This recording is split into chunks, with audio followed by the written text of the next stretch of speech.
see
occupying the front row.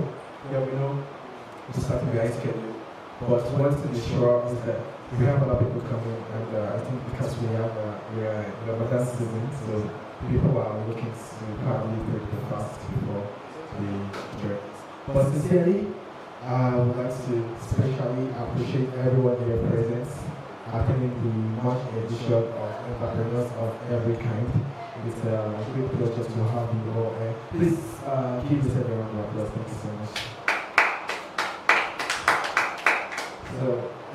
So it's our culture here. We have our agenda for program. What we do at the power is more of it's an innovative ecosystem. So we have impact of across over 65 countries. We have impact of London, impact of New York, and different part of the world. So because the innovators are what we're doing with entrepreneurs of every kind is to grow a community of entrepreneurs in Abuja and Abuja metro area, whereby we can connect, build, and innovate, being innovative idea. Just like Spotify was innovated at Impact of New York. So what we are going to do here first is that we are going to do a brief of introduction and then do a bit of networking activities to get to know everyone here present. And in the meantime, so we can still pass the mic around to see how we can get to know each other. So I would like to start from, I'll take it from here. So you tell us your name, what you do, your business, and what you look forward to gain from this March edition of Entrepreneurs of Every Kind. Is that a deal? Thank you. Please, can I get another mic for him? No, you can get a mic.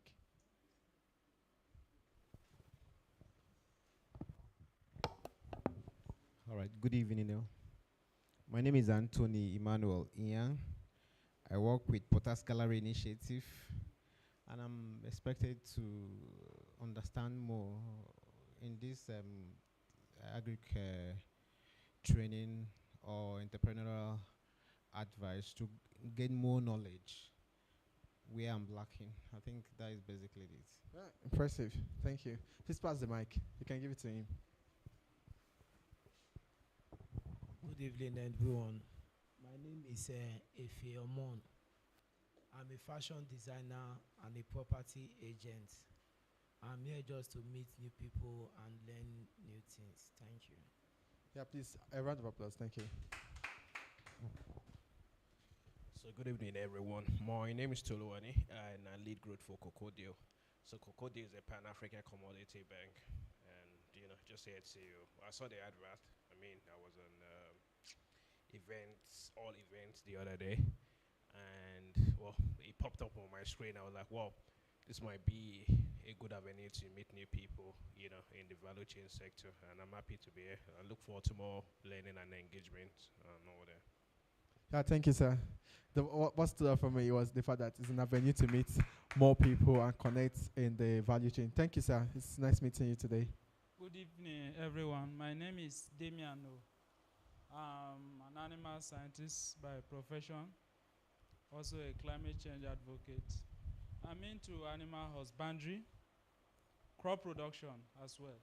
So basically, what we do is we are trying to see how we can be able to leverage on technology to be able to scale through the visibility and take our business to be more of a global business, not doing it locally.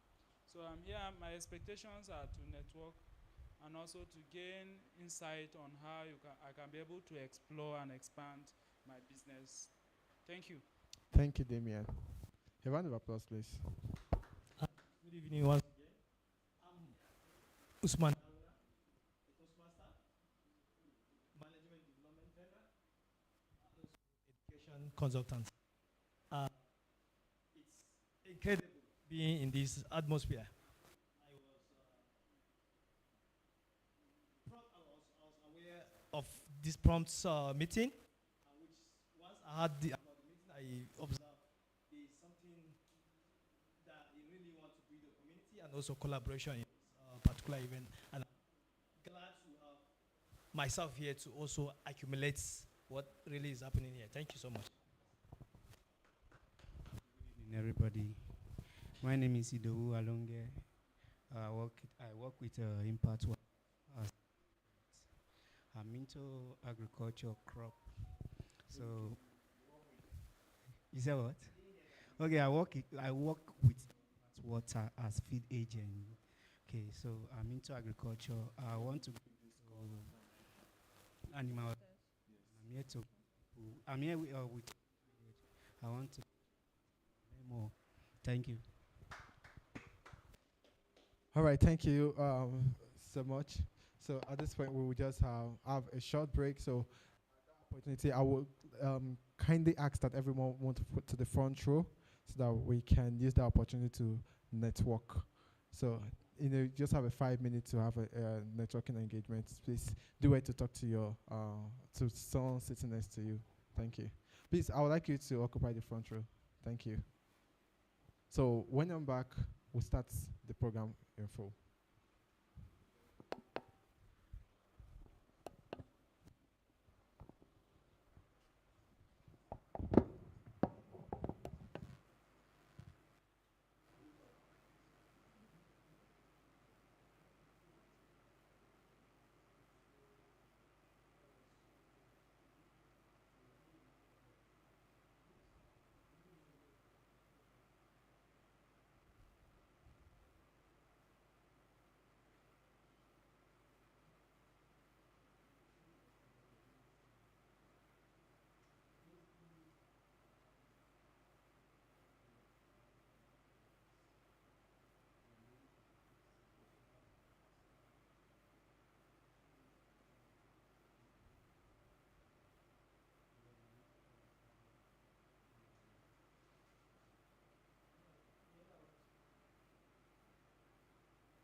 All right, thank you. Supposed to be lady first.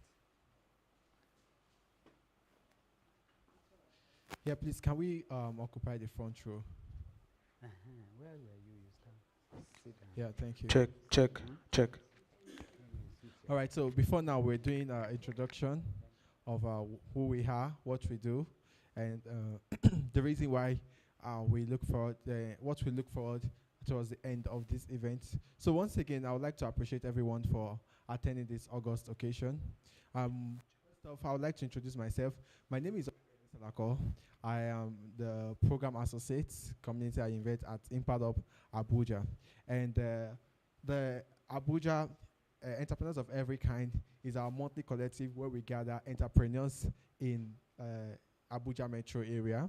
We bring them together for us to collaborate, share ideas, and to also help them see how to scale their business. And to this end, one of the projects we are launching after this is the Abuja Enterprise Academy, where we give them the major strategy on how to scale their business, access funding, both locally and internationally. So to that end, I think we have two other people who have not introduced themselves. I would like us to do that. We have Mr. Blackson here, please a round of applause. And we have Honorable yes, so please a round of applause for him. Please, and then, please can I get the mic for Mr. Blackson to introduce himself? So I would like you to introduce yourself, what you do, and what you look forward for at the end of this event. Good evening, everyone. My name is Mr. Blackson Olasheini Bayomi. I'm the country director of the Royal Commonwealth Society Nigeria branch. I'm so pleased to be here. And I believe in this project, we should all pay attention and learn one or two things. I want to commend the organizers at the hub for the good work you are doing. We are so proud of what you are doing, and we continue to identify with you. Thank you, and God bless. Thank you. Please, Farouk. Hello, good evening, everyone. I am Farouk Baini, and I am the CEO of Dengue ICC Solution Services Limited, a company that is into telecommunication and agency banking. Thank you very much. All right, thank you. Please, you can have this mic. Thank you. So, one last thing before we go straight into the lady. Yes, thank you.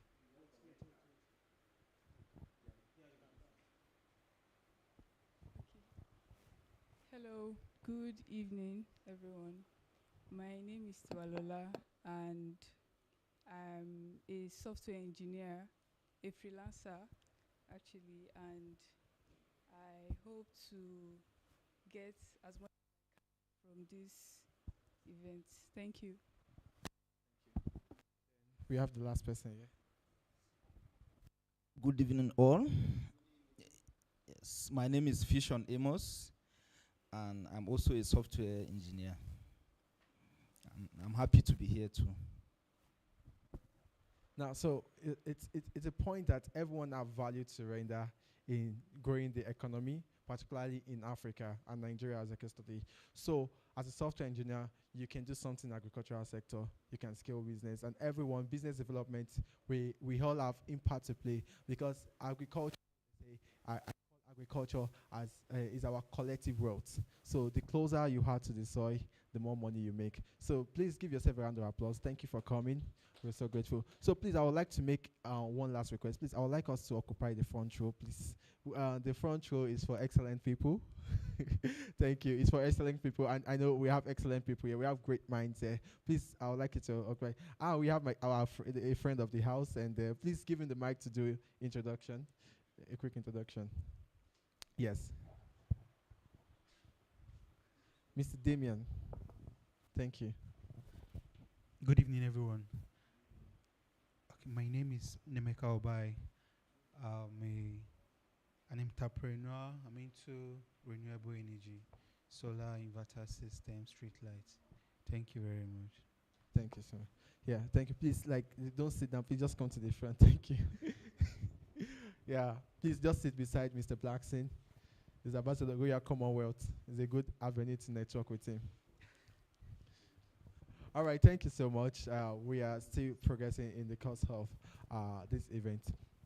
So apparently, I want to ask one single question, and I want varieties of answers from the audience. So, in your own opinion, what do you think is the most practical and sustainable approach to a sustainable agriculture in Nigeria?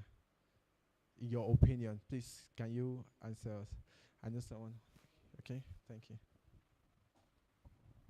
For me, as an agriculturist, it's all about shifting from the old pattern of farming to an innovative way of farming. Now, first of all, if we look at the ecosystem now, currently, 20 years backward, the food crisis we had was not compared to what we have currently because of the growing population, the competition for land, and other issues that are serving as a threat to us as farmers or even consumers. We have issue of climate change, which is also resulting into farmers' headers clashes. We have irregular rainfall patterns that is also affecting our food system. Now, when I talk about innovation here, we also have to embrace resilience. And if we are talking about resilience, it involves investment, it involves money, it involves mechanized agriculture.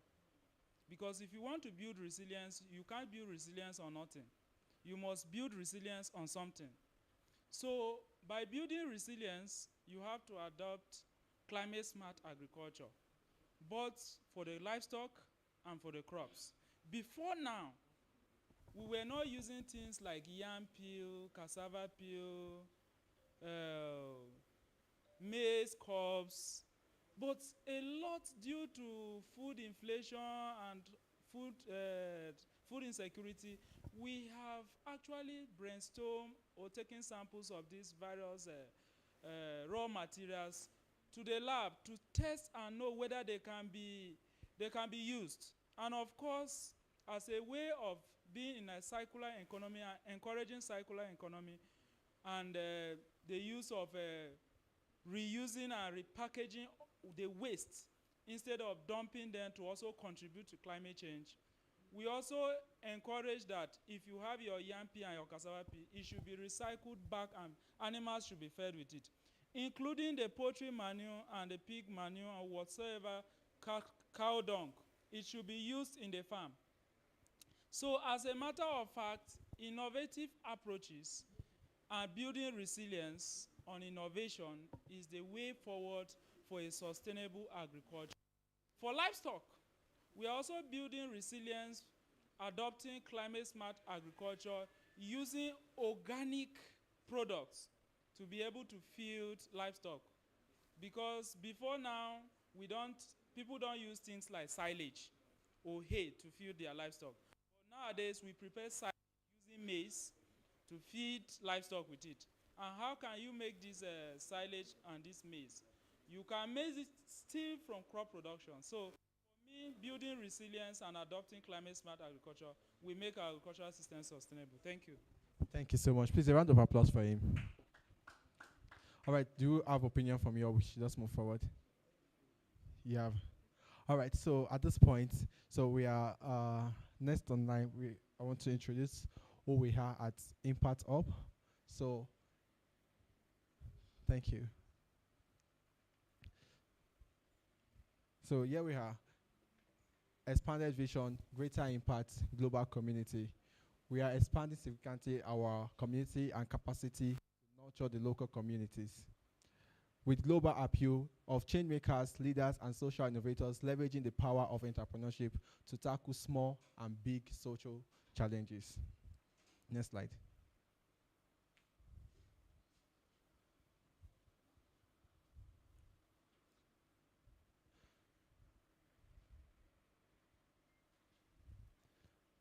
Please move to the next slide. Now, no, please go back. From Abuja to the world. We are excited the impact of global community from exciting opportunities of our local communities of impact founders, entrepreneurs, and leaders to access global resources, connection, and community to expand enterprise and deliver sustainable solution. So we are locally rooted. What we're trying to say is that we're locally rooted but globally connected. Next slide.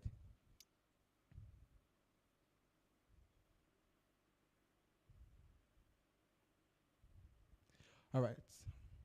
So this is Impact Hub. This is where great is that. So Impact Hub is a locally rooted and globally connected community of young change makers, entrepreneurs. We are here in Abuja, but we are connected to the globe. We have Impact Hub branches in across over 65 to 67 locations around the world. We have Impact Hub London, Impact Hub New York, Impact Hub Brazil, Impact Hub Rome. And just for you to know, like this Spotify, it was incubated at Impact Hub New York. So what we do at Impact Hub is a guide where we bring young change makers or people who are ready to promote sustainability in the future, bring innovative ideas. So Impact Hub help them to access funding, capacity development, training, and that is what we do at Impact Hub. So to that end, that is, so we have Impact Hub Abuja, we have Impact Hub Abuja, we have Impact Hub Lagos. So for that reason, one of our programs here at Impact Hub is that we started, was the project we called Entrepreneurs of Every Kind. So the essence of Entrepreneurs of Every Kind is a community of entrepreneurs in Abuja, whereby we bring entrepreneurs together to discuss with stakeholders in the industry across different, not just agriculture, fashion industry, media. So we bring young entrepreneurs to interact with entrepreneurs, to ask fireside conversation, ask them questions. How did you go about it? How did you start? How did you build a sustainable brand? So entrepreneurs, successful entrepreneurs can have the opportunity to inspire, nurture, and engage with emerging entrepreneurs. That is why we have entrepreneurs of every kind. So where we talk about entrepreneurship, making money, creating impact, and championing change.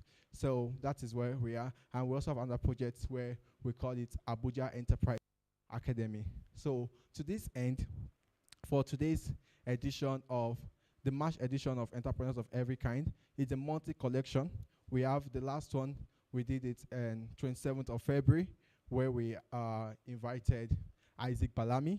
He's the CEO of 7-Star Global. He owns, what he does is an industry stakeholder in the aviation sector, and he owns private jets that he rents out. And in today's edition, we're looking at agriculture, and that is where we have two amazing guests in our midst today. Please, a round of applause for our amazing guests. So on this note, I would like to bring on stage the two predominant phenomenal people in the agricultural sector. Today we have in person of farmer Omolara Svensson. A round of applause. Please, you can come on stage.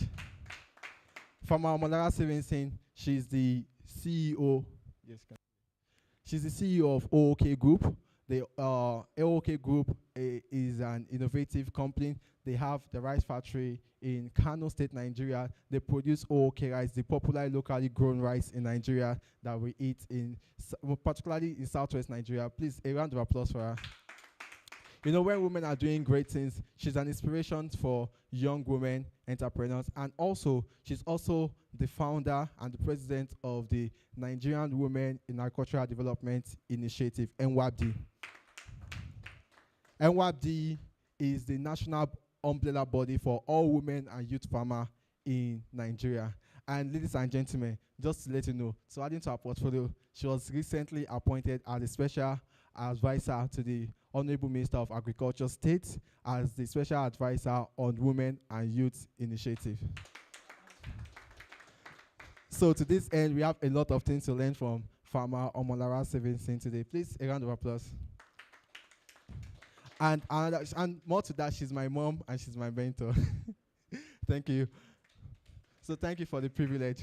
And also, the second speaker is a phenomenal guest we have in this show. Like, is someone that when you meet, if you have access to him, he's a very relentless person, selfless man, and I'm grateful for the gift of mentorship. So we have today in this building Alhaji Shitu Mohammed. Please, you can find your way to the stage. Alhaji Shitu Mohammed is the chairman of SMK Group. You can sit down, yes, sir. Yes. Thank you, sir. He's the chairman of SMK Group. SMK Group, they own SMK Flour Mill. And you must have seen SMK Flour, SMK East. This is the chairman of SMK. Please, a round of applause. Alhaji Shitu own they produce wheat, they produce cotton in large scale, over 5,000 hectares across different regions in Nigeria. Alhaji Shitu is also a former presidential candidate in our dear nation. A round of applause. Just to let you know again, Alhaji Shitu is the chairman of Interparty Advisory Council. And he has served in several political positions in Nigeria. So he's one of the people that mediate peace in Nigeria, and is a frequent guest at TVC and national to discuss national matters. And these are people who are championing change, and they are worthy to be celebrated in our society. Please, a round of applause for former Omolara Svensson and Alhaji Shitu Mohammed. So to this end, we're having this August occasion. Please.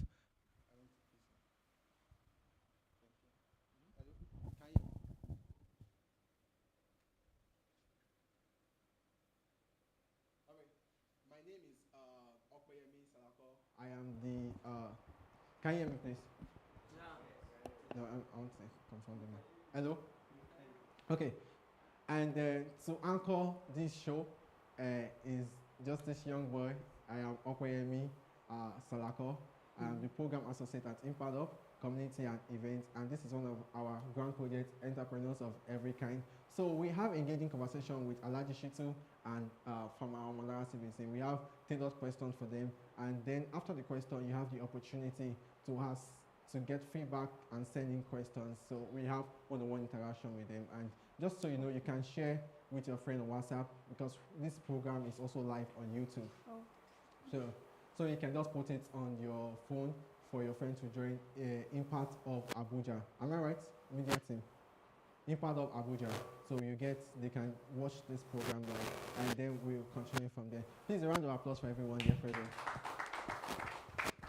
So we are getting into the business of the day, and not to waste our time, because we have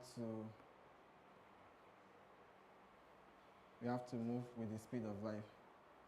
Speed of light, I mean, 10 to 10. Okay, so ladies and gentlemen, welcome to the Entrepreneurs of Every Kind March edition. A round of applause for yourself. So in this show, this is where we talk about money, entrepreneurship, making money, creating a sustainable environment, creating impact, and for change makers. And for you to be seated here, it means that you are a change maker, and you are the one that we believe is the future of our dear nation, Nigeria. Thank you for coming. So today's topic is mastering the business of agriculture, exploring insights on opportunities, challenges, and job creation. And I think it's going to be up on the screen, but I will say that again. So we're looking at the topic, mastering the business of agriculture, exploring insights on opportunities, challenges, and job creation. So we want to look at the opportunities within the agri sector, we want to look at the challenges, and we also want to look at how agriculture can create job creation for the benefits of the Nigerian youth and humanity at large. In conversation, and to address this topic, we have in conversation with Alhaji Shitu Mohammed, who is a national title holder, MON and OFR, who was awarded by our former president, President Muhammadu Buhari. A round of applause. And he is the chairman of SMK Group. And also we have here seated on this stage and this August occasion, we have Farmer Omolara CBC. She's the MD and CEO of OOK Group. And also, on our latest portfolio, she's the current special advisor to the Honorable Minister of Agriculture on Women and Youth Initiative.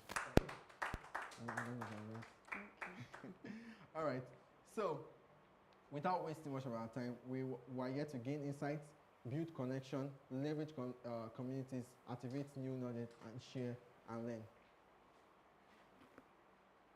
So basically, I would like to face, I'll ask from our Omolara, please, I've done a brief introduction of you, and I've also done a brief introduction about Alhaji Shitu. But basically, I would like to ask, like, so we can hear from you. Who are you? What do you do? Please provide a brief introduction. Thank you, Ope. Hello, everyone. My name is Farmer Omolara Svensson. I am an agripreneur, and I am a very, very proud Nigerian. Like, I am proud, a proud Nigerian, and even a prouder, if there is any word like that, a prouder farmer. I am an agripreneur.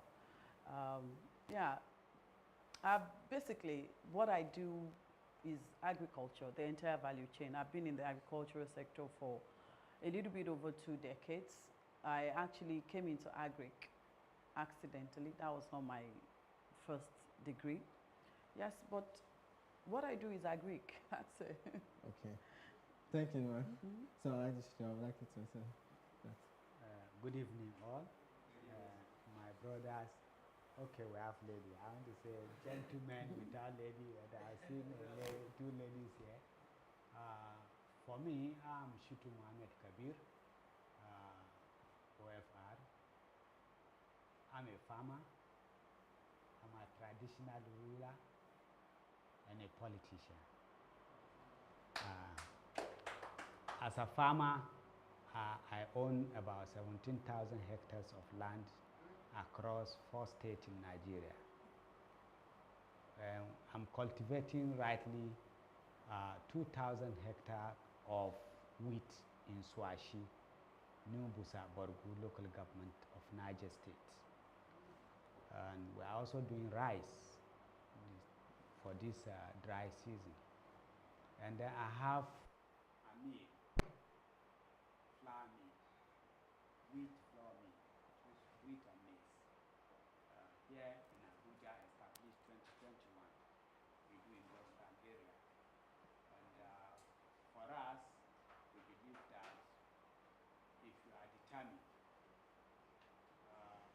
you will get to where you are going. Because it's about determination. Nothing that this human being cannot do. Unless if you allow your mind to catch you. But if you open your mind, you can achieve anything. I'm the example of that story. I'm talking to you, I've not got any government incentives or something to help. Even I used to ask myself, even to access loan at my level, I couldn't. I will give everything, but probably because of our principle, we will be sidelined. But because of determination, we are able to achieve what we achieve. And I would like us to take this example home. One, as African, as Nigerian, we have every opportunity to rule the world. And agriculture will have given us that. And it will still give us. We need to tap into agriculture. We need to keep off the mindset of saying government must provide incentive for us. Technology has helped us. Wherever you come out, any village you come out today, there are satellites that you can get network. There are satellites that you can communicate, you can use drone, you can use anything. And then why do you need NEPA or PHCN in developing your own rural area when there is solar? These are hindrances that we do have. We say electricity, we talk of communication, we talk of not being able to use technology in our villages. But today, technology has come to our doorstep. So I want the young Nigerian to do away with issue of government must provide. and look inward. If I go back to my village, within my village, what can I do to help myself? Can I get 2-3 hectares and start? And we also encourage government to say those money that we are buying weapons with in billions and trillions, if we can organize our youth into various clusters in each area, each local government. All of us come out from one local government, from a village to local government. If we can organize cluster farming in each local government, and government took those money that we are buying weapons with and pump into it, that is the first security Nigeria will have. Because nobody would like to go into forest and just be sleeping in forest. It's because they don't have what to do, and we are not teaching them what to do. We should, as people and as Nigerians, be able to now look inward, look at what we can do for ourselves, help ourselves, and grow ourselves. If you look even in China, those people that grow today, they sacrifice. Elon Musk that we are all celebrating today was born here in Africa, South Africa. But today is a global leader.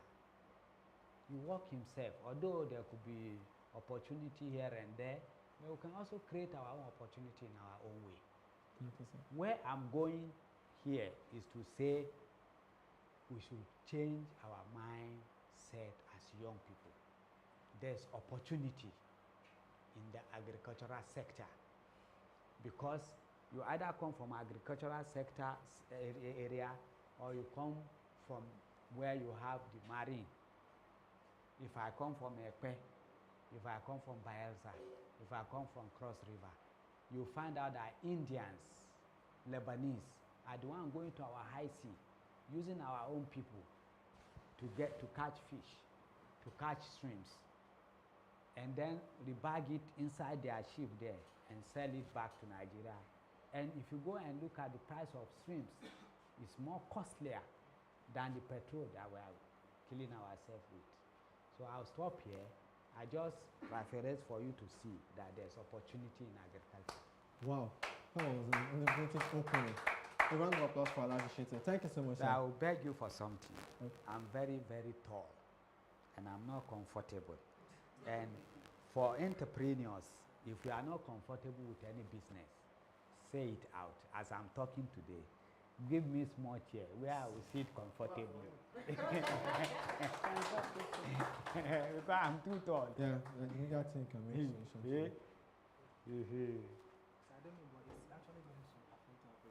How? Can we use that white one? Okay, don't worry. Give me that and let me put use my the two leg. white one. Okay, bring this thing. Because I'm too tall and I'm not comfortable. Something that I can put my leg. Thank you. I'm an African king now. You see that I talk and I'm not a European. I'm African. So it's more of like we have It's an example for you to change your mind. Yeah, you have to talk your way to opportunities. All right, thank you, sir. That was a great opening. So I would like to put this question to from our Omolara Svensson. So the question was like, can you share your entrepreneurship journey and story? Why agriculture? What inspired you? What inspired your interest in agriculture? Or particularly, what inspired your interest for you to be an entrepreneur? Oh, well, that's about 3-4 questions there, but I'm going to start with this. I mean, sharing my experience, that's like if we have like 2 weeks. One. Secondly, I come from a background of scholars and entrepreneurship.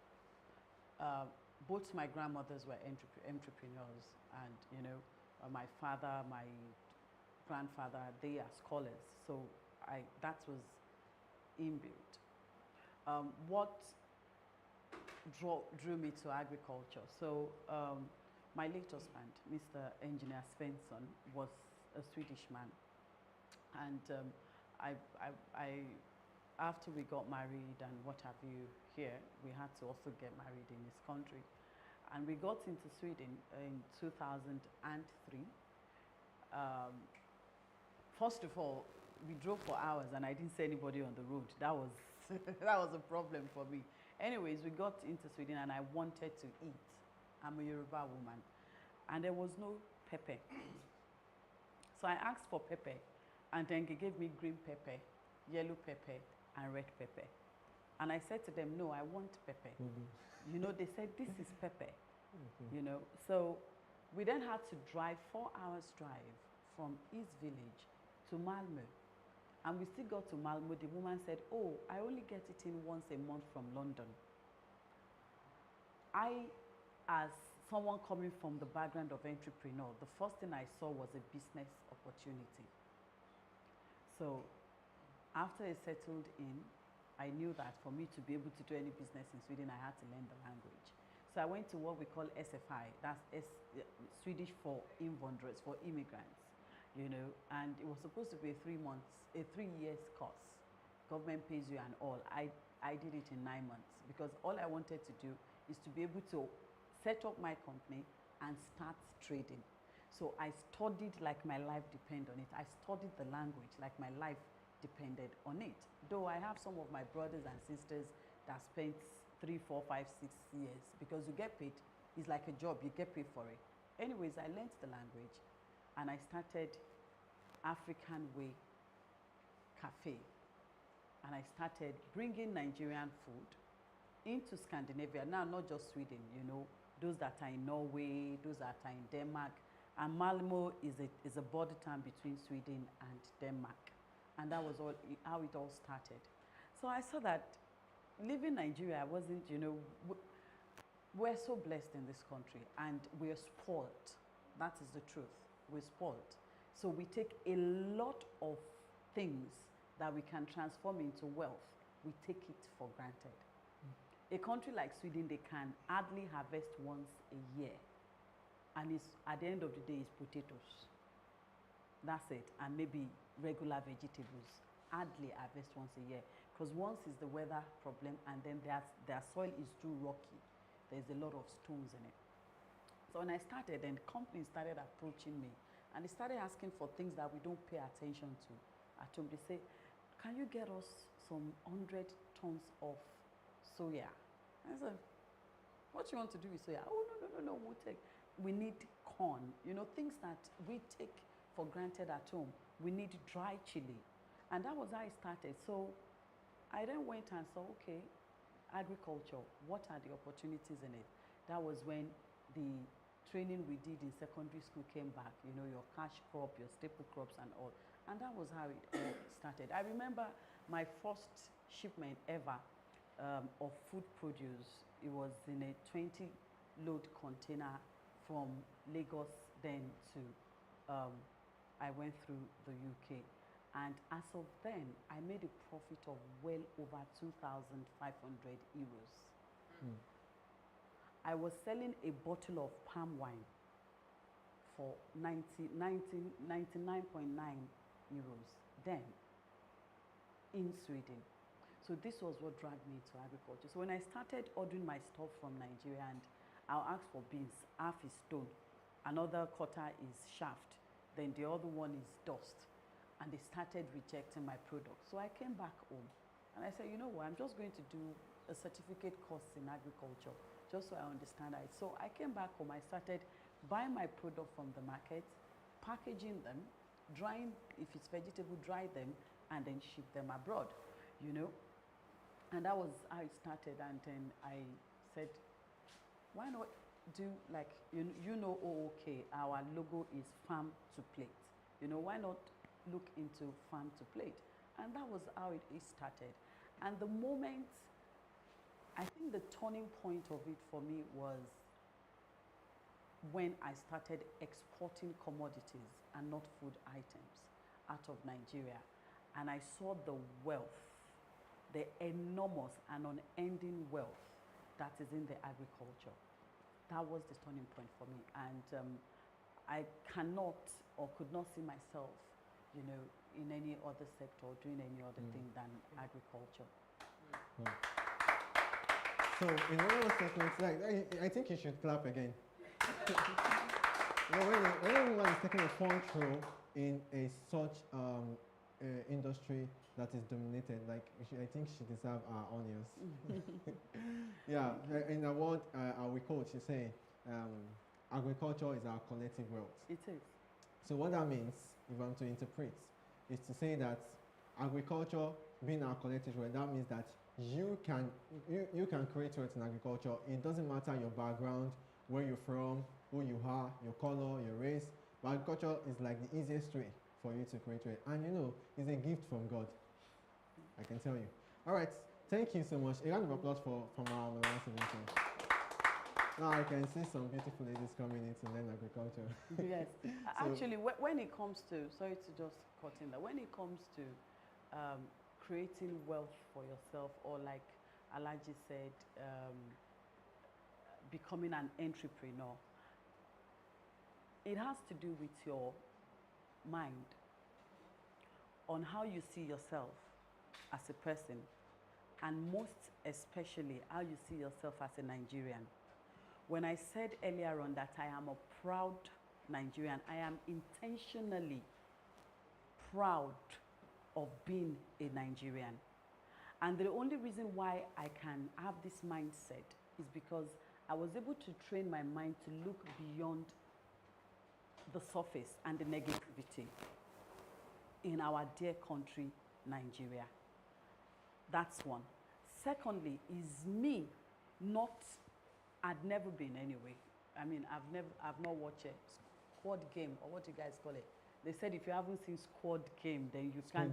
Squid game, thank you. Then you don't have peer pressure. I've never been someone that goes with a crowd, anyways. You know, so if you're able to take yourself away from what the society says or thinks is the right thing to do, and you take out the time to think outside the box. When I came back to Nigeria, I just needed to tell you guys this. And when I started my commodity export and what have you, of course, I ran into what I call Nigerian factor. And I lost a lot of money. So it's not all just rosy. I lost a lot of money, and I lost my friends' money, you know, like the angel investors and what have you. And I approached it gracefully. I say to people, I said, look, I have gotten my fingers, my hands, my toes burnt severally in the agricultural sector. And at the same time, I had made some good money. I mean, I trained my children from the agricultural sector.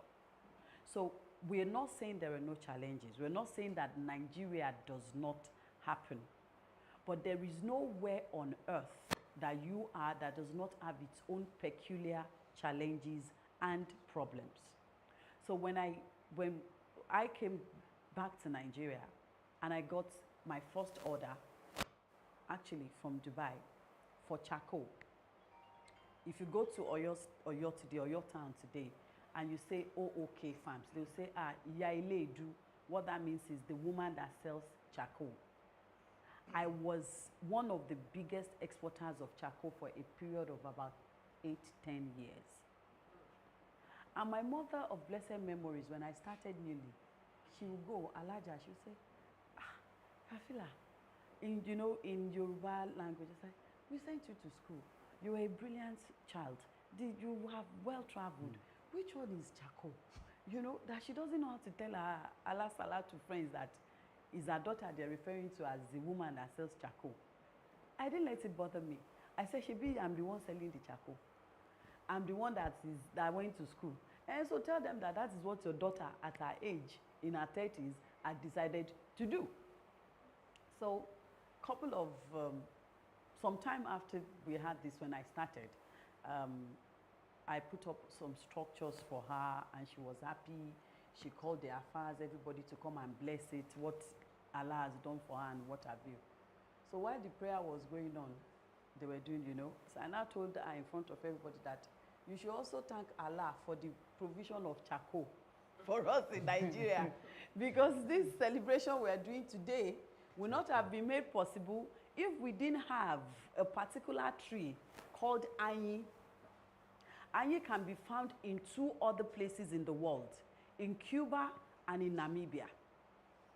Ayi is the best wood that is being used for charcoal that you used for the sort of charcoal in your shisha. In Cuba, you cannot cut down or export out ayi without having a special license or permit from their Ministry of Agriculture. In Oyo State, ayi is everywhere. I'm not saying that we cultivate it. God, nature, whichever one you believe in, are giving it to us in abundance. And it is there, waiting for us to tap into that opportunity and for us to make use of it. So I say to people, especially young people like yourselves, that half of your prayer points, or rather 80% of your prayer points, has already been answered. It is just left for you to remove that veil and tap into the enormous wealth and opportunity that God has given to us. And this is just one commodity out of hundreds of commodities that we can use to generate wealth in Nigeria. As of the time I stopped charcoal actively, I still do when I get a good deal, actively exporting charcoal, a container of ayi was going for $14,000. Today is about 2.5 that price. Let's come down home a little bit. Say, okay, not everybody can start export. If you buy charcoal from Okeogun in Oyo State, and you bring to Suleja, one trip of 32 metric tons, you make at least 600,000 naira profit on it, at the barest minimum. So if you're able to do 4 trips in a month, please do the maths.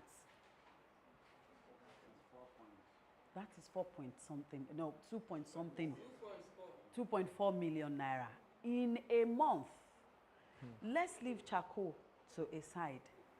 There is a deficit, that's the English word, of vegetables like ugu in Abuja. So if you're able to get a plot or 1 acre and run, even if it's local irrigation, in this Abuja, and you cultivate ugu, and throughout your 2 weeks harvest of, I don't know, 3 months or something, you harvest 5 a.m. in the morning, put in Keke Marua and take to Taco Market. Before people start going to offices, the people that will resell it in the market would have bought from you and pay you your money cash. And I promise you, you can't make less than 40 to 50% on each trip. And I can go on and on like that in terms of what you can do in the agri sector. Once it's December and you have already read on Google that Ramadan is going to start, let's say, in March. If it's 1 plot of land, cultivate watermelon. If you do that at the beginning of December, by end of February, when Ramadan is starting, you'll be harvesting your watermelon. And if you use the right seed, hybrid seed, you sell one, minimum 2,000 to 3,000 naira per one. And on 1 plot of land, you'd harvest nothing less than 300 watermelon. Do the maths. So it is not until I say it to people everywhere I go, I do not owe any banks. I have a couple of businesses that hasn't gone the way we planned for it to go, Nigerian factory or what have you, but I do not owe any bank. In short, I remember, I think it was it pre-COVID or after COVID? I had to take 20 million from FCMB. They said they're giving money to women.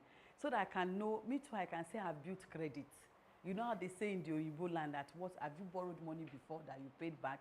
You know, that is how sweet agricultural sector can be.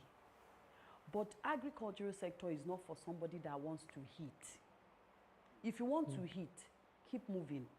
Go to any other sector. If you want a sustainable and stable source of income, come closer. And because agriculture is for stability and a decent source of income, you also then need to change your lifestyle and the way you think. I'd relocated fully to Abuja for a year. I don't own a car to myself because I don't see the need for me to bring out 20 million naira and buy a car. I live in a flat because I don't see the need for me to live in a duplex. How many of us think rationally like this in Nigeria? Is my son, like he said, he knows when you leave a room, switch off the light. It's not poverty mentality, it's sensible mentality. Oh, everybody is going on, what do you call it now? They're going on trip, me time. If I don't feel like I need to have a me time, I don't do a me time.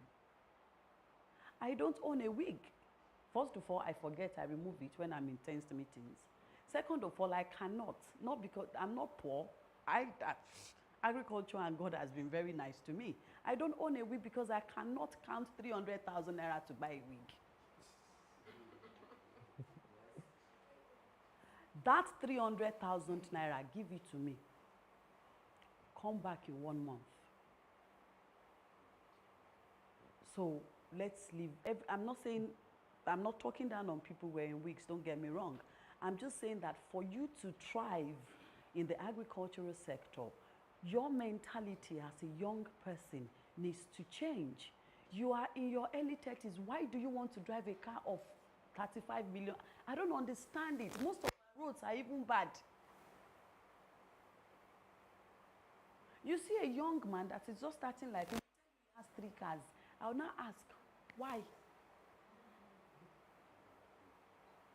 A car is a liability. Our country is filled with houses that nobody is sleeping in it. Investment that could be put into every single faces I'm seeing here to produce better society. And I could go on and on and on. So as a person, he knows, I don't go to, if you see me in Owambe, it's very, very important. And don't give me a shebi, tell me color. If I don't have the color in my wardrobe, I'll wear something that is close to it. If you see me do ashwebi with someone, the person is very, very dear to me or is a business partner that we have traded before and we have made money and he or she is worth more than that 200,000 naira ashwebi. See, the way these fingers are not equal is the same way that it's not everybody that is a Davido or a Wizkid. Even the Davidos and the Wizkid, they are smart. They look at investments that would generate what we call generational wealth. And they put their money in it. When in my own days, it was Tony Tetulas and others. Where are they today? So these guys also know that you cannot be a star forever. A lot of your so-called celebrities are my clients that I have farms that I'm running for them. The time will come. All of this that I'm saying here today is because it's my choice. If I so wish today that what I want to carry is what is down there buying for 30,000 naira, that bag, means bikini, what you people call it. I can afford it. But it is not my priority. And this does not speak only to the women. It speaks to the men as well. You people who wear very, very tight trousers, when they ask you how much you bought it, you call the name of the designer, you say it's $3,000. And my heart sinks when I see these things on social media. And the next minute, you're blaming the government for not helping the youth. Have you helped yourself? Agriculture, our existence as humans, and our sustenance, whichever way you want to look at it, it's solely dependent on agriculture. And there are so many opportunities, virgin area in the agricultural sector. Equipment fabrication and maintenance, the health aspect of the agricultural sector, the packaging, the media. I do what they call agricultural media. He knows. This media team you have now, how many media teams do we have in the agricultural sector? Almost none. So when we say agriculture, it's not only that you should go to farm and farm. That's why I said your orientation needs to change. Take agriculture like this and look into it. I started from exporting Nigerian food. I graduated from there from exporting what we call cash crops. I went from there from doing farming to processing. So I've gone round it all, good, bad, and the ugly. If I want to retire today, I can conveniently say this is what I want to focus on. And for those of you that has 9-to-5 jobs, there is what we call investment in agriculture for retirement plan or for a generational wealth. Like take a plot wherever you have it to an acre, plant coconut on it. The first 6 months is when you need to pay attention to it. After 6 months, leave it. Very soon you'll be collecting money from carbon. Coconuts, after the first 3 years, it starts to produce at least 200 to 500 coconuts every year. Do the maths. And the lifespan of the hybrid coconut now, I think, is between 30 years to 35 years or something. And if you now decide to even add value to the coconut line, the value is endless. The women, they have coconut face wipe, they have, you know, so I can go on and on. We have no reason to have any youth on the street in Nigeria to say, I am unemployed. Thank you. Thank you so much. Please, a beautiful round of applause for Farmer Omolara Svensson. That was an insight into the agricultural sector. And then I know so many people are jotting. I can see so many people typing, and you're looking at what aspects of agriculture or what value chain will you push in yourself. And I can tell you, it is very huge. So, all right. So, and because of our time, so I want to let us take each question for a minimum of say 30 seconds, 1 minute max, so that they can also, because we're also going to get feedback, because from what you're saying, I know they have a lot of questions, so we can quickly wrap up what we have here so we can get back from them. So I'll add the Shitu. And last question before we move to the major lesson. So I just wanted to do that in, let's say, less than 30 seconds. What were what were some of your toughest moments in the entrepreneurial journey? And if you were to start your business today, what would you do differently? It's like 30 seconds.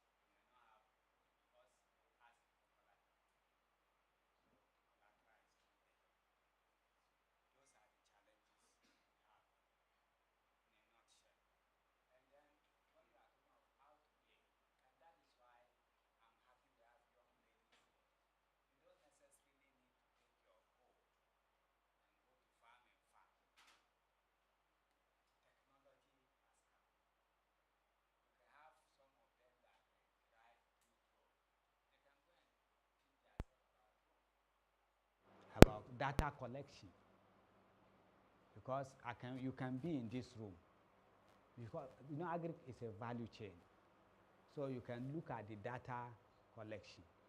They can be in their own room, even in this their what do you call social media, and gather data and sell the data, because yes, it's an aspect that you can take. You don't necessarily to go to the farm, because you can give data to people that in so state. Let me give you an example. You can say in Maiduguri, the best crop you can put there is gum arabic. All the whole of Sambisa is the very better area for gum arabic. Then if you are talking of where she's talking Okyobu in Shaki, people don't know cotton yield better even than Funtua you are trying here. Yes, because the Benin Republic border with the Shaki have enough cotton where I'm doing my cotton. So you don't know this. You can get to Obudu where you have the best wheat, and you'll be wondering why in the south, why not in the north? That is data collection, which my young ladies and young men can work on. It's money for you to sell those data about the soil, about the weather, so there are so many things, value chain in agriculture. Yeah, you can go to processing. You're talking about the data. So my question will be like, what with the rise of agri-tech and with the solution, how can technology be leveraged to increase efficiency and profitability in agriculture? That's what I'm telling you. Instead of Yes. you to taking your hoe and this, you can go through, have your own, what do you call drone. Drone. You can also go into data collections. You can, in your own farm, before you have to now get all this drilling to be able to pass water and everything. Today, you can get. Okay, we're sure to give water. Okay, thank you. So you can use technology to drive agriculture. You can have your farm. You may be in Abuja. If you have trusted people in fishery, you can have your fishing pond in your village, and they are looking out for you. And every morning, even as you are sleeping, as you wake up, you tap into your technology and see your fish and see what is going on within. You don't necessarily need to be in your village. So technology has really opened up a lot of opportunities for the young one. No more hoe and cutlass that you have to carry cutlass, you have to do this thing. And then when you are talking of tractors, tractors are very expensive, yes. But there are small tractors now that we are encouraging until that you also need, you can deploy. So technology has made agriculture very, very easy. Cultivation, then to storage, you can take storage. Where you have your own storage, they come and store and they pay you. Then you can go into transportation of agricultural product. You can also go into export, as she has said. You don't necessarily, you collect and export, and you make your money. So it's a chain that I will urge our young ones to look into. Thank you, sir. Please a round of applause for all of you. All right, so there's mention about technology. So I know we have a lot of young people who are into data science, and what in a nutshell, like data is money. So we have the big data, and we say, yeah, that's it. Data is money, because with data, you accumulate data, and you can use data, extract data, and make money from it. And that's when we talk about precision farming, smart farming, and this is the data the farmer needs, and you can make money from that. So everybody is welcome and have an important role to play in the value chain. So I will direct this question to farmer Omolara Svensson, and this question goes this way: say, access to finance is a major challenge for agripreneurs, as you mentioned. How can young entrepreneurs attract investments or secure funding for their businesses? You see, you guys are in a very, very good time in this when you talk about accessing funds. I mean, we have an administration that is intentional about agriculture. You know, not wanting to go into politics or what have you. We in the sector, Alaji here can bear witness to it.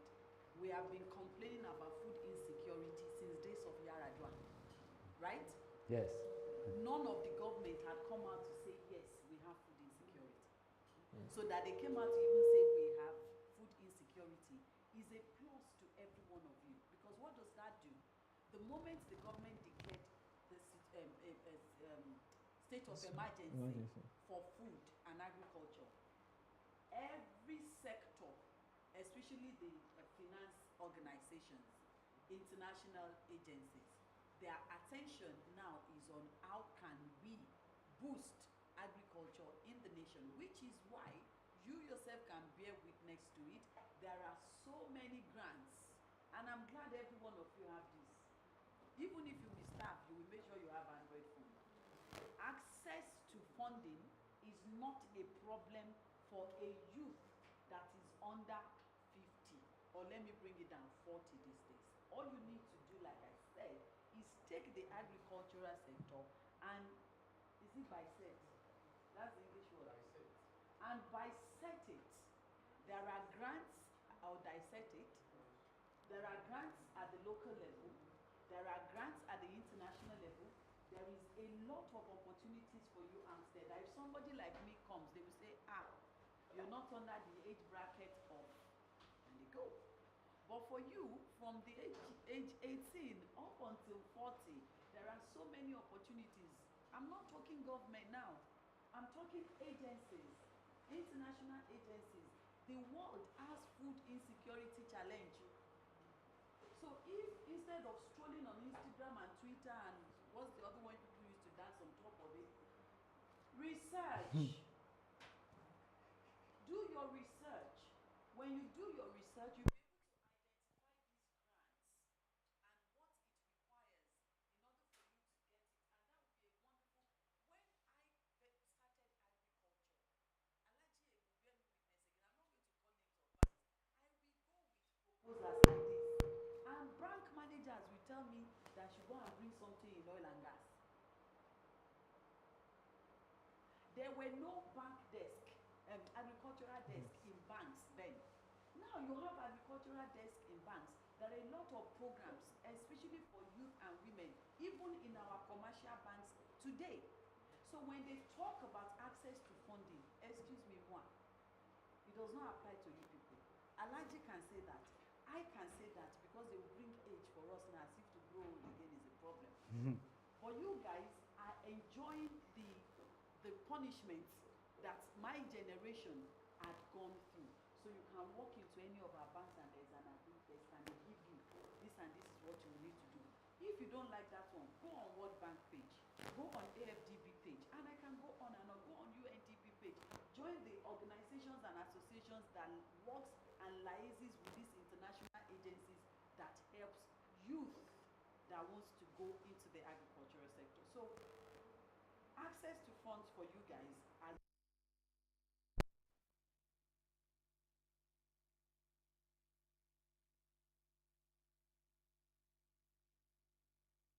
funding. If you go online, truth be told, there are a lot of grants opened talking about funds. Oh, good.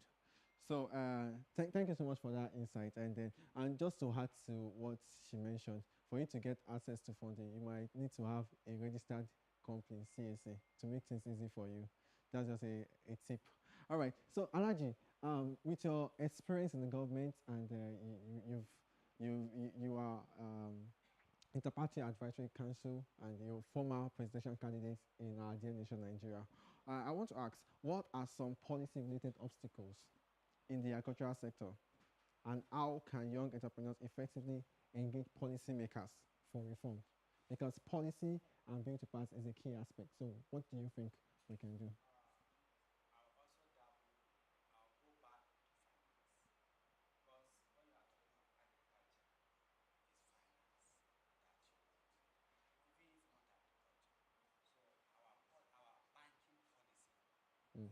Credit in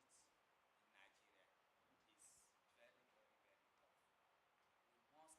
We must look at how do we do away with collateral.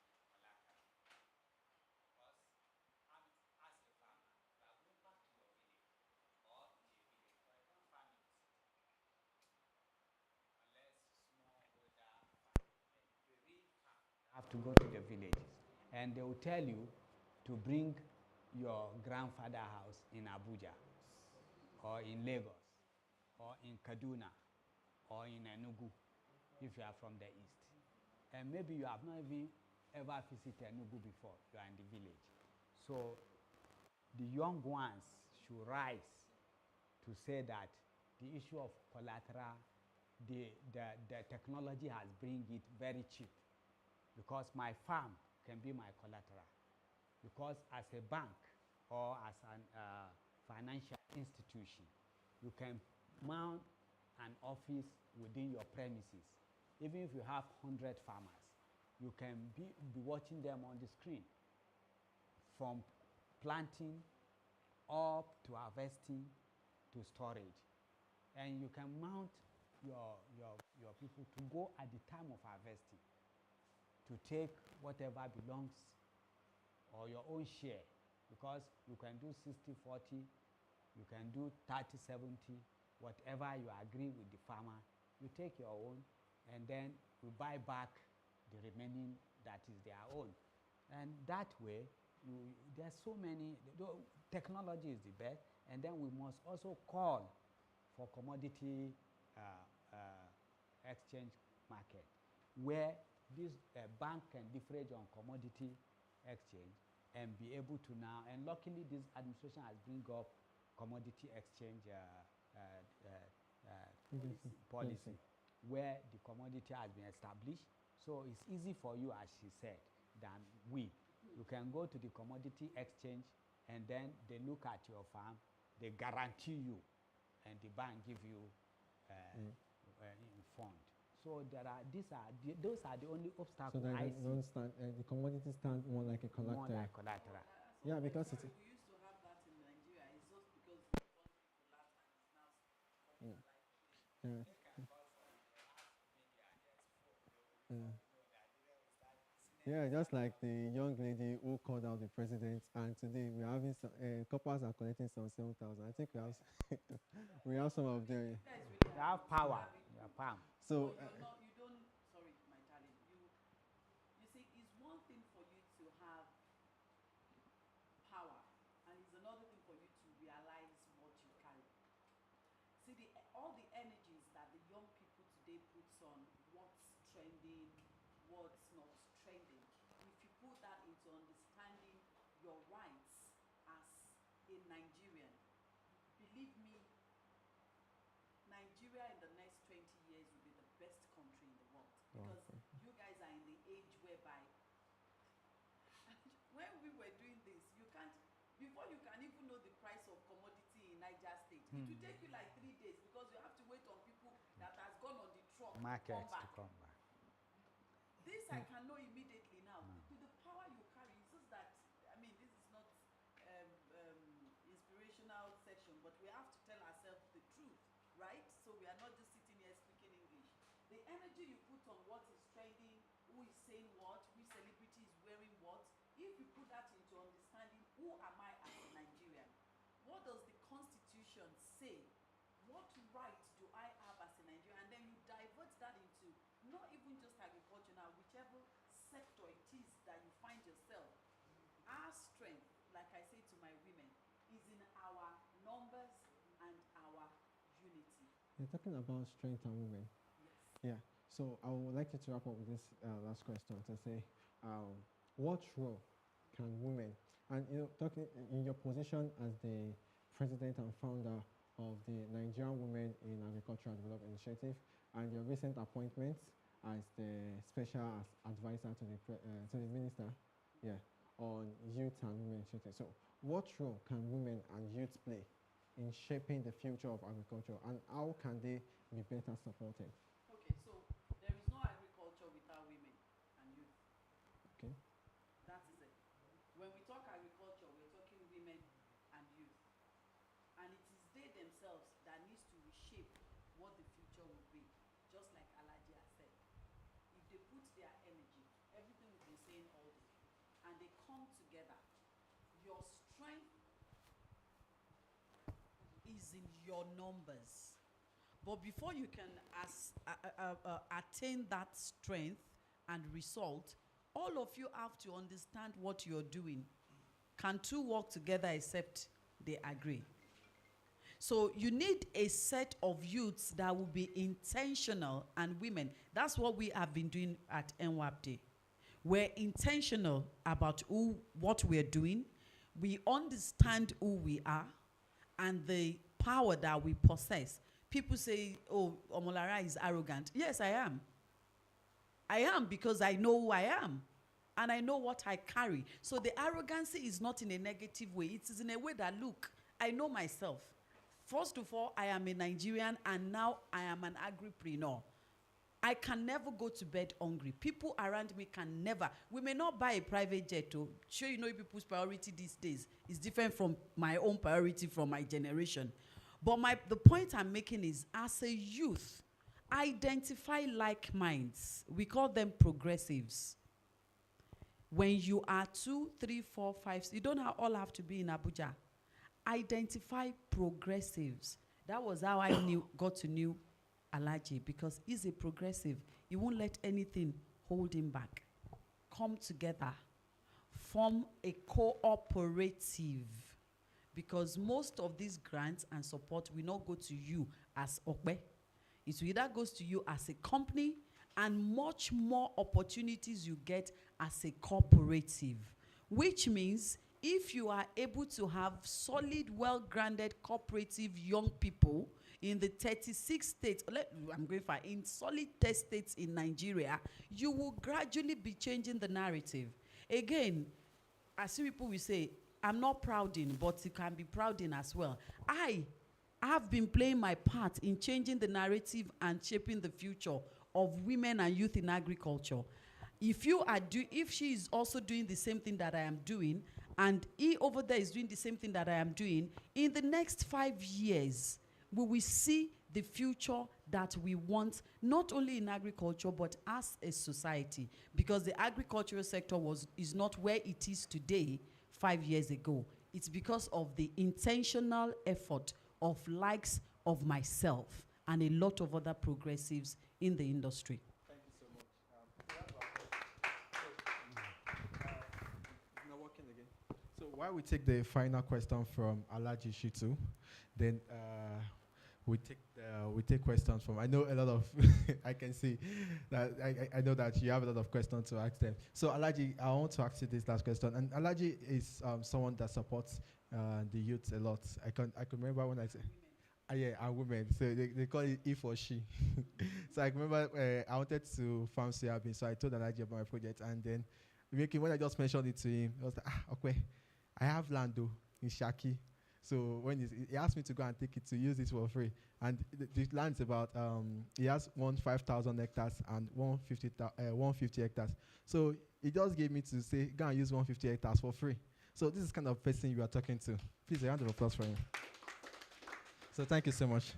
And then, Alhaji, I want to ask this question. You are a leader in both politics and in agriculture too. So you are a stakeholder in the agri sector and also a stakeholder in the business sector. So, and we know that agriculture remains one of the biggest and the largest job creating sector in Nigeria and across Africa. So how can agribusiness leader like yourself and farmer Omolara Svensson contribute to reducing unemployment, especially among youths? Thank you, sir. Thank you. I used to ask myself, and I want to ask all of us this question. The Japanese doesn't have any solid mineral. They don't even have petrol. They identify that they don't have anything. So they go into knowledge-based economy, and they took over the world. Now, you go back to a country, so many, like when you are talking of Malaysia, Indonesia, they took advantage of what they have. And Nigeria has 1 million more than what they have. There are countries that, I should say, just potato they could plant. Anywhere in Nigeria, any state you call for me, I will tell you the cash crop you can take out of that state. Any state call it for me, I will tell you the cash crop you can get from that state. So no state. It's either you have your cash crop, either you go to vegetable, or you go to aquatic resources. No, all our coastal line have enough aquatic resources. Fish, shrimp, name them, that are more costlier than petroleum. But we, the young ones, are to take up this challenge.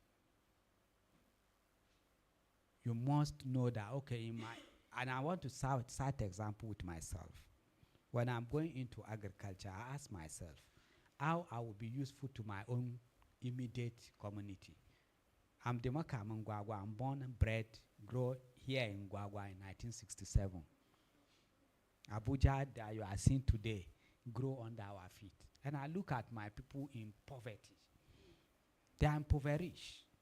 And I said, okay, the only thing I'll give to my people, what do they cultivate? So we cultivate maize, which is corn. We cultivate reedy. We cultivate sesame seed. And I said, okay, I'll come with flour mill. And I put that flour mill in Edu Industrial. People think I put it because it's Abuja. No, that is my immediate community. Because up to where we are sitting today, we are calling Wuse, they were all under Jua district, which is Edu, is under district. And that is where I grew. I was born there in 1967. So I give my example of my. So you can as well, wherever state you come from, look at what can I, because when I'm getting old, I will not be in Masokoro or Abuja. I'll go back to the village because I'm the Makama. And as Makama, every morning people must come and bow for me. But when they come to bow for you, what are you contributing to their life? Now, there's competition among the Gwagwa youths. I carry about 3 of them and put in my factory. If you see every day now, everybody want to come and work.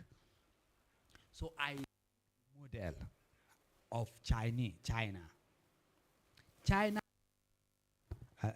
China took capitalism from the West. They took socialism from the Russian, and they marry it with Chinese character. What is Chinese character? Communism. So, factor of production belong to community. Even companies, Chinese company you see in Nigeria, belong to either a local government, a community, or their federal government. No Chinese government company is owned by one person. But ask me, we took capitalism as a country, Nigeria. Are we practicing welfareism, capitalism? Then what type of capitalism are we practicing? We are communists. We are communists. We are communists in nature. Yoruba will do Owambe. We will do, the North will do Daba every year. We are all communists. Those are what Chinese uses to promote their own enterprise. Because every year you harvest, we all work together. If I'm weaving clothes, all of us will be in this hall. If that is what our village have, we all weave. These are our phones that we are using. It's different people that do the glass. It's different people that do different things. It is in each community. They know what that community is doing. So if the government of Nigeria did not give you that opportunity, you give yourself those opportunities. If you are from aquatic resources area, try and go into trawling, practicing the fishery. You that you are in city can encourage them and get finance, as she's saying, from those development organizations and give to your community. You find out that if you do that in 10 years, you will have reaped a lot of money. Why they will be happy that they are also making money. That's what I'm doing with my community. So, and that's what I share with you. And that is what works internationally. Take advantage of your environment. Thank you so much, sir. Okay, I think you can hold that so that this is the time for us to get feedback from the audience. I don't look like a farmer. But the truth is, you can be fresh, you can maintain steeze and composure and still be a farmer, isn't it? So look at Farmer Omolara, she's maintaining steeze and 100% composure. The same thing with Alad, and they are farmer. Yeah, so one last thing I had to put before I pass the mic to the audience is that as young people, we have to understand the power of partnership. Why do you think the 17 SDG goal, the last one is the last goal? Zero hunger at the beginning, aquatic life. The last SG 17 is partnership for the goal. So they understand that for us to achieve this goal, we have to collaborate. So we have to come together. Okay, you have this idea, you have this money, come together, let's do it together. So I think that's one thing that is lacking. Yes, they've not taught us in our secondary school, we've taught competition. But at this point, let's change the narrative to understanding partnership. So let's collaborate. All right, at this point, we open the floor and we ask a question. Please, I would like to indulge you. Let your question be direct, just straight to the point, because I know a lot of people have questions. And where do we start from? So if you have questions, let's take number. You can just raise your hand. So we have number 1, we have number 2. I know when we have number 3, we have 4. I know when we take the first, that's when we head up, we have questions, but let's take it. Honorable Farouk, and he's a young politician.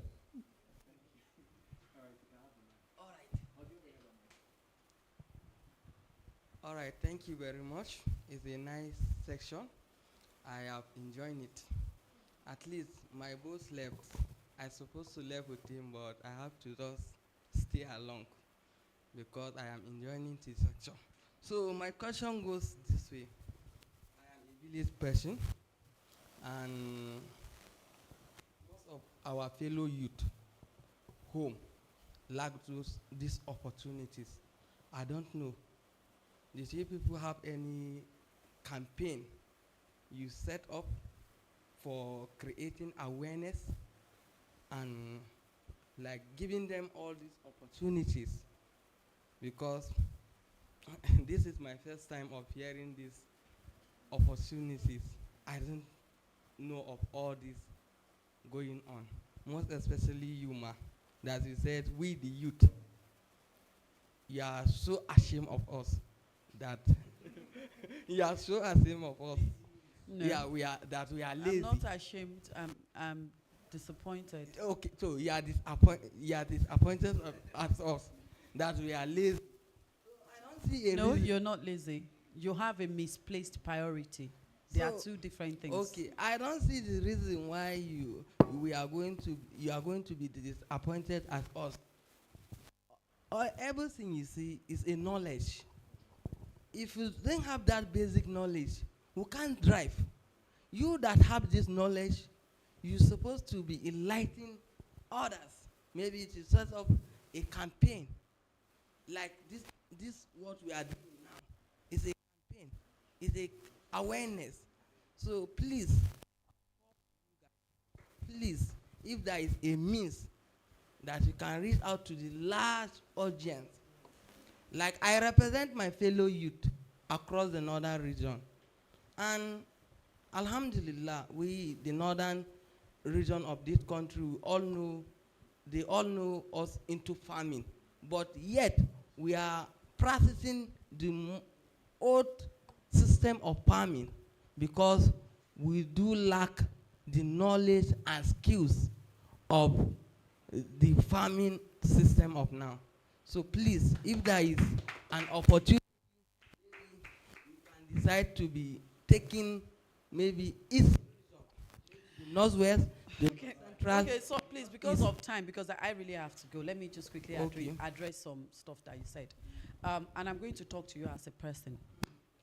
You need to learn to listen to understand, not to respond.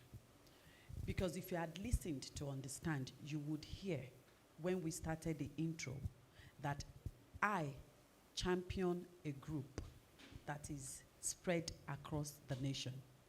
The fact that you do not know about the group does not mean that we're not reaching out to people that are in the village. Nigeria has over 200 million people. That is, first of all, number one. And in the same light, disappointment is not the same as being ashamed. In the same light, my comments was to a certain category and level of Nigerian youths. It does not apply to that youth that does not even know what an Android phone is or cannot afford one. Which was why I said most of you that has Android phone, that you will rather not it, but you know that you have an Android phone. So the comment was targeted as a particular group of youths. And it is the same mentality that Alaji was talking about. Why should I do for your generation? Who did for my generation? You have this information today. Gather like minds like yourself and pass it on. It is called train the trainer. Drop the sense of entitlement. Nobody did for us, and we are still doing for you. I broke my fast here with a bottle of water. I didn't have to come. In my days, there was no internet. We got no help from nobody. And no, you're not to respond to me. I'm listening to you. You asked me a question, right? So whatever response you have, you can give to me after the show. But this goes to you and every other youth that has this mentality. Your question should have been, thank you for this. I have gotten a lot to take back to my people. That is what it should be. And then you look for like-minded youth that has the opportunity to come to Abuja like yourself and said, let's reach out to these organizers. How can they help and bring this training to our village? That is the mindset. Thank you.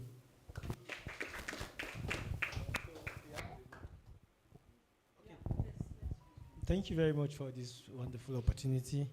My name is Usman Haruna. What I observe in Nigeria, we are good in campaigning. Extremely, we are good in campaigning when it comes to awareness. And then we love learning. Nigeria are extremely interested when it comes to learning. And secondly, what I'm adding, most of the campaigning we do, I think, is not even, it seems is not active, because we do zero drugs abuse, and which is still escalated. We do corruption, still nothing has been done. So what other way you can use to solve your campaigning into implementation? Yeah. Also, I would like to we are talking about we have to close. Let's the main focus of the conversation. Thank you. Yeah, good evening. My name is Tari Clement.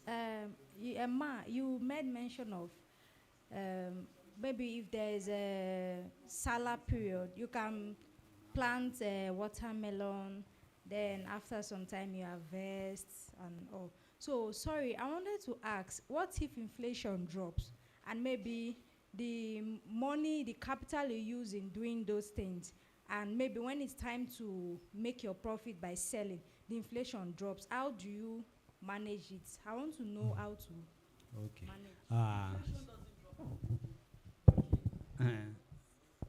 First of all, you see, there's no opportunity given to these our young men. That is the major problem. As he's saying, where is your state? Haba, Katsina, I've got a lot of opportunity. Which city, which town? Haba. Although I know in Bakori you have insurgent and this thing, but Katsina has a lot in terms of agriculture, because you have irrigation system. So you know agriculture than I do, unless if you are not staying in Katsina. But what you would have asked for is where can I get opportunity to be able to also key into this sector, in which we have to also put it in their platform. Any opportunity that we find that will be there for you. My dear sister, don't go to anything in life with negativity. Never. As soon as you start a journey and you have already put that lion will eat me on the road, definitely you have already put fear in yourself. That journey may not be able to be possible. So if you plant watermelon, she will explain that. But I know that hardly in agricultural product for you to fail. Hardly. Inflation you are talking affect other things, imported goods and this. After all, ask yourself, you plant one seed, and you are reaping 110, how will you lose? If you plant 1 hectare of maize, 1 hectare, if you plant, maybe 1 mudu or 2 mudu, will give you 1 hectare, and you are going to harvest nothing less than 4 tons. I would have said 7 tons, but let's say 4 tons in 1 hectare that you use to plant. What is that? You are talking of about 80,000 bags. When you get 80 bags, what is the inflation there? So no, it cannot happen in agriculture. It's difficult. So sorry, let me say this. In the past 5 years, has the cost of food reduced or increased? Impressive. So I think we have a question. Yes. I think I've answered you. Okay. When you talk about commodity export, that's a completely different story. But when you talk about vegetables that you're going to sell in the market, it's open. Last year, 2 years ago, how much did they buy yam? How much were you buying 1 watermelon? How much are you buying it today? So that does not apply to this conversation. Yeah. Thank you. So I think we should. Yeah. So let's take number. That's it. The first time we ask question. So, okay. Okay. Let's take a number then. I mean. Just let them just.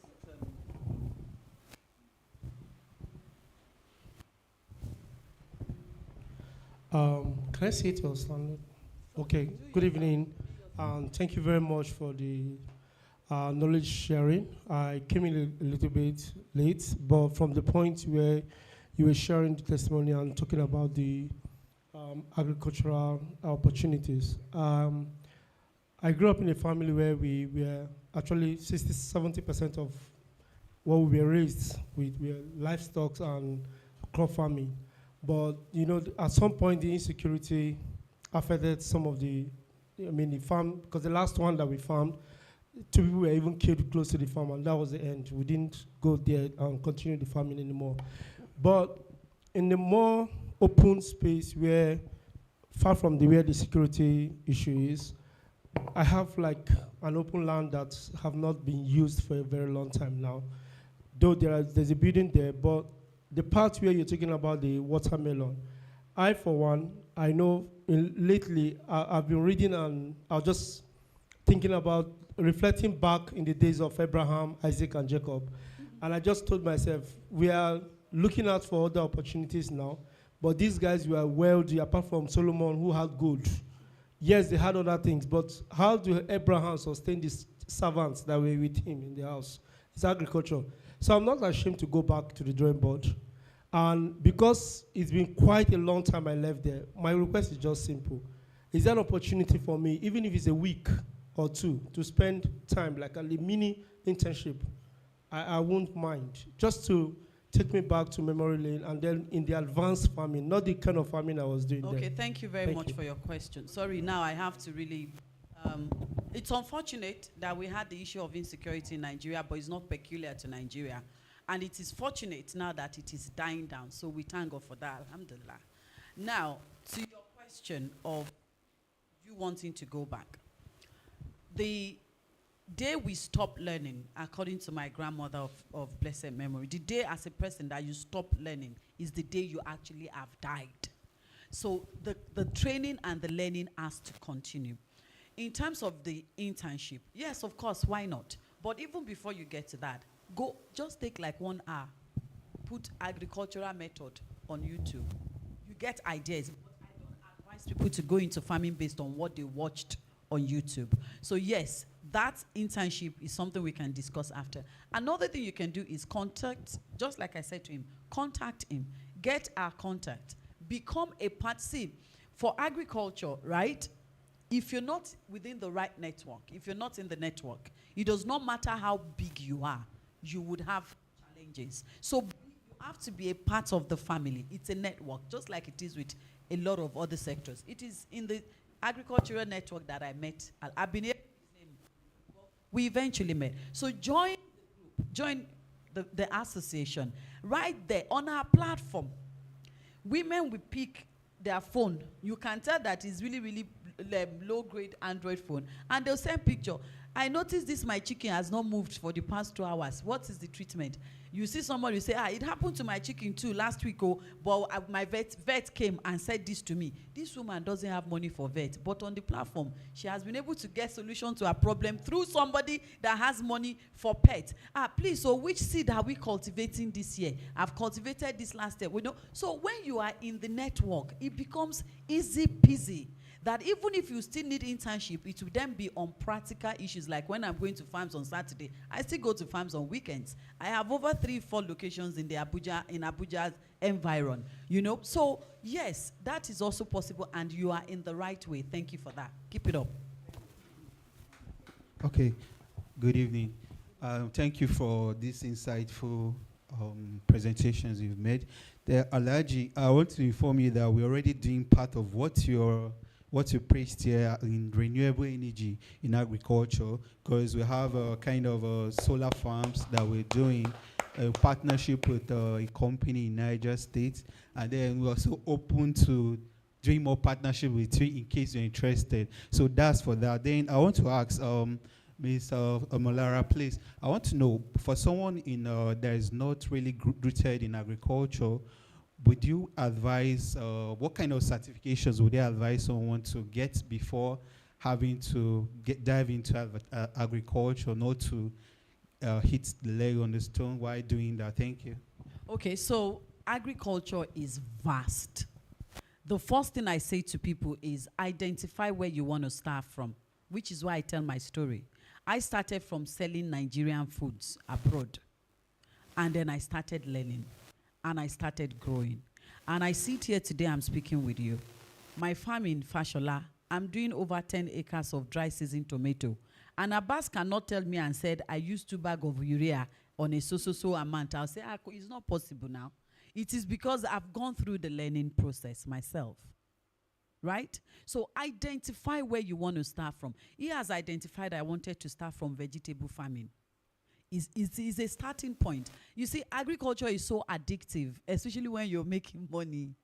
It's so addictive that you won't even know what is going on in the world. Right? So identify where you want to start from. When you identify which sector do I want, I have one of my sons, like Okpe in Oyo. Now, you know what this guy does? He just called me about 2 years ago and said he wanted to go for training on IT. No, what is this thing people do on social media? Those ones that handle your account. Yeah, so, and he paid one ridiculous amount, like almost 200,000. I was so angry. I should have contributed. This very stupid, I call him Big Ed. He just sits in his father's house in Oyo, and he's negotiating, he's doing middlemen. You want to a bag of gari here. You want Iru locust bean from Oyo to Adamawa, he will send. He's our member. He's in the agricultural sector. And all he needs is to make sure that his phone is charged and he has data, because his office is WhatsApp.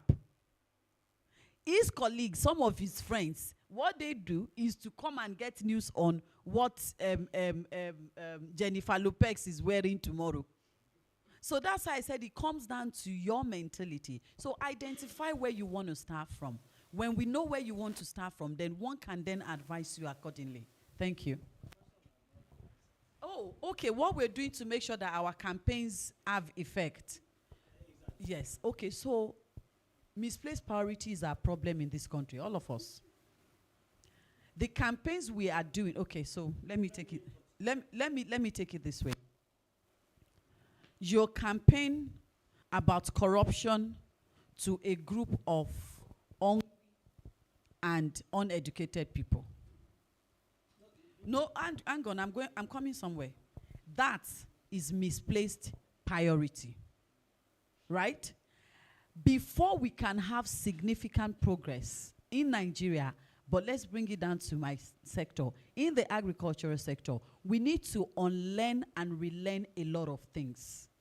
The reason why those campaigns we're doing, either political campaign or civil campaign or professional campaign, do agri, come to real estate, why they're not yielding the right results is because our mentality is wrong.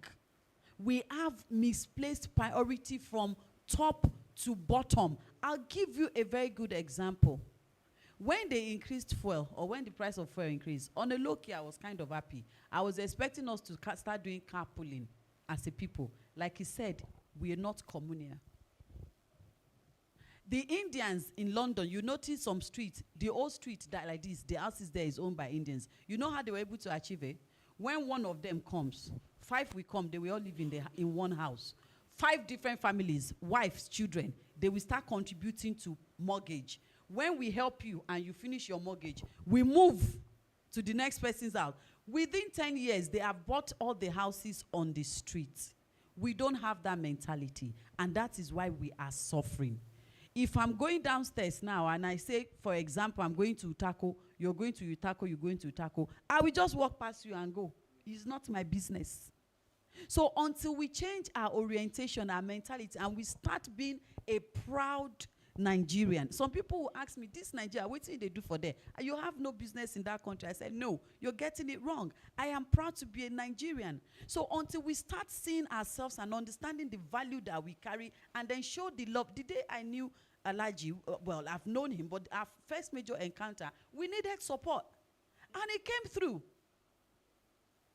It's not a lot of people that we do that in our society. When it does not affect us on our nose like this. Sometimes I park on the road, I see people fighting. I say, no, don't do this. They'll say, you better pray. May we not carry other people's problem.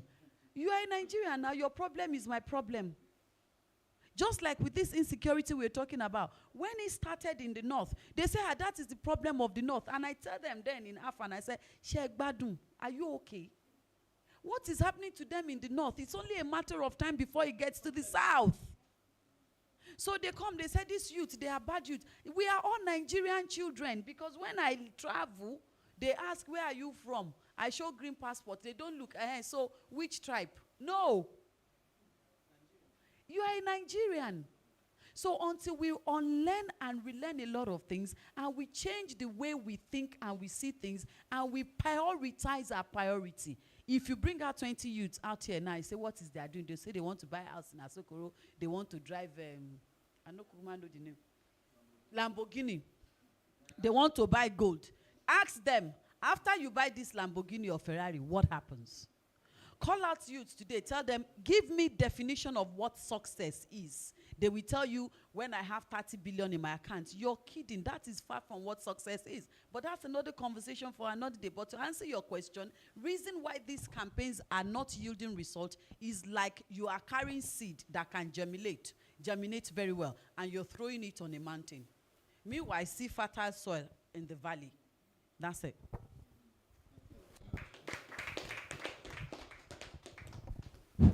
Thank you very much. Good evening. Thank you for having me. My name is Mohammed Ayama. I'm asking for the excuse for not coming on time. It's yesterday I've come across this event, so I feel it. And today I forget it for not coming on time. I'm an agricultural economist and extension by profession from Kano University of Science and Technology. I have visited many programs, including exhibition of agricultural activities. From what I have seen, because I didn't know what you have discussed before, but I have seen mastering the business of agriculture, exploring insight on opportunity, challenges, and job creation. From what I have learned in extension services, especially for those who are into agriculture, majority of the farmers we have in the country were illiterate. And the population of the youth we are having who want to go into the business of agriculture, they don't have capital to start it. Well, this is where the problem started. And when the government initiated a program to support the farmers, like support health, there are so many, even Bank of Agriculture, Bank of Industry, they have started all these programs. If you apply, mostly the politics influence it. If you have somebody, if you know somebody, they may be able to get the loan. But if you don't have any, right now my application state is pending. I applied since, but because I don't have any political figure or whatsoever connection that will make me to get that. And those farmers into the agriculture, those who are into the agriculture, those I said. My darling, please, your question, because for me, I really have to go. I'm sorry. Yes, so just your question. The problem there. All these challenges, I know, he knows. So your question. The challenges is that. No, we know the challenges. What's your question? my question is that always I'm trying to convince the farmers we have in the country who are into the agricultural sector to accept innovation. There are some certain new technologies. Maybe from the seed you are going to plant, as a farmer, you have to think that, is this the seed, is it viable? Does it, what are the capacity of yield? But once you reach the farmers, which seed did you plant? For example, wheat or rice, you said, no, I just go to the market, I bought it. No, I got it from my friend. From this is where the great challenges are having. From the seed you are going to plant, you have to know which seed did you plant. So I think you have to discuss all this issue and see how we are going to cope with the problems. Thank you very much. Well, thank you for all the challenges that you've noted. But this is what I say to people. The problem we have in the agri sector didn't start today, and it's not going to end today. And every single one of us, you said you came late, like I said earlier, you have a role to play. So the best any of us can do is to start by playing our role. Alhaji has impacted a lot of lives, and he's made an impact in the agricultural sector. I have, and I'm still playing my role. That is the best that we can do. We need to drop this mentality. I call it sense of entitlement. I'm not saying government should not be held responsible. I'm not saying government should not support us. I'm not saying we shouldn't ask government for what is rightfully ours. But our sense of entitlement as a people needs to stop. And I'm saying that because, like Alhaji cited, we have a lot of countries that as a nation they don't have. But they used their brain, they thought outside the box, and they solved their own problem. I have women that are their own gods in their own society, cooperatives. What have you done in the 3-4 houses that you are living together? And then you pass it on and pass it on, because the topics and everything you have raised here cannot be answered by Alhaji and I. You need director on crops. You need director on soil. You need, I can call director for agric extension. I can call like 7 different government offices that needs to discuss that. That's not why we're here. We're here to discuss what we can do as a youth, as a people, to contribute our own quota to shaping the future of agriculture and at large the future of Nigeria. Thank you.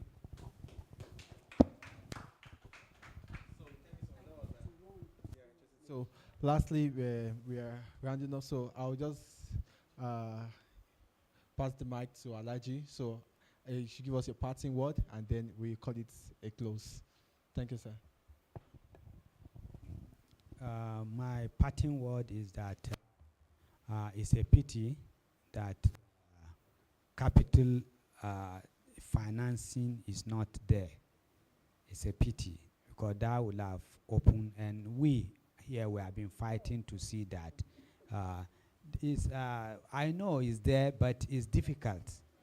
We have to face the reality. Unless me and you and other people sit down and then, as I say, drive towards the policy that will stop the issue of financing. It's the issue of financing that is the real problem. Because if they give each of you now, let's assume 100 million, you know what to do. You understand? Yeah? We say, okay. Not necessarily. Not in the agri sector. You go and do tomato. What is your village? What's your village, man? Tebra. Which society? Which community? Nembe. Okay, then you can go and fish. Because you are the next to the Atlantic Ocean. So she be good for fishing. Give her money, but not cash. Give her trawler. You have to use that trawler. You understand? You use that trawler because Sorry, there's no finance. No finance. Sector, it's not about the money. We are giving out money. Sorry, please. In the past, we are giving out money. And when these farmers get home, they divert this money I say this in most of my, what is it called? They say, oh, my husband said I should quickly borrow him the money for fertilizer. Shebi fertilizer application is in 3 weeks. He will return it. 3 weeks will come. Husband does not return money. So it's actually not just about the finance. It is about you having the right understanding of what you're doing. And that's why you notice now that we don't give money anymore. We give input. That's what we do now. So you want to do cassava. Ungwanu, take the stem, take fertilizer, take the agrochemicals, go. Because in the past, I ran OOK Farmers Cooperative Multipurpose Society, was founded, what, 2017 or something. I gave money out to farmers. We ended up with stories that touches the heart. So it is not just only about finance. It goes deeper than that. And that's why I said it has to do with each person, your orientation and your understanding of what you're doing and where you want to go. And those youths, when they see you do it, they will follow suit. So God will help us. Thank you. Well, to have a group photograph with Alaji and Farmer Omolara Svensson. So please let us just move forward and let's have a group photograph so we can have reference.